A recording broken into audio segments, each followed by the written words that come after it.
నా బిడ్డకి పుట్టుకతోనే చెవుడుందన్నా. చెవుడు వల్ల మాటలు కూడా రావు. ఏదో మిషన్ పెడితే వినపడి మాటలు వస్తాయని డాక్టర్లు చెప్పినారు. దీన్నే కాక్లియర్ ఇంప్లాంట్ అంటారు. పుట్టుకతో తీవ్రమైన వినికిడి లోపంతో పుట్టిన పిల్లలకి వినికిడి మెషిన్లు లేదా హియరింగ్ ఎయిడ్స్ అనేవి పనిచేయవు. అలాంటి వాళ్ళకి ఒకటే ఒక solution, cochlear implant and cochlear implant surgery. 1 నుండి 5 సంవత్సరాల లోపల పిల్లలకి ఈ తీవ్రమైన వినికిడి లోపంతో ఉన్న వాళ్ళకి కాక్లియర్ ఇంప్లాంట్ సర్జరీ కనుక చేయించుకుంటే మనలాగే వినగలుగుతారు, మనలాగే మాట్లాడగలుగుతారు. లేదా లైఫ్ లాంగ్ వాళ్ళు డెఫ్ అండ్ మ్యూట్ అంటే మూగా మరియు చెవుడుగా మిగిలిపోవాల్సి వస్తుంది. దీనికోసము గవర్నమెంట్ స్కీమ్స్ ఉన్నాయి.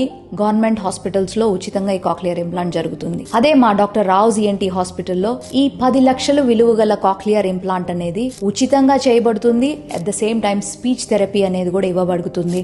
కాబట్టి మీకు తెలిసిన వాళ్ళు కానీ ఎవరైనా వినికిడి లోపంతో, తీవ్రమైన వినికిడి లోపంతో కనుక బాధపడుతూ ఉంటే మమ్మల్ని సంప్రదించగలరు. Thank you.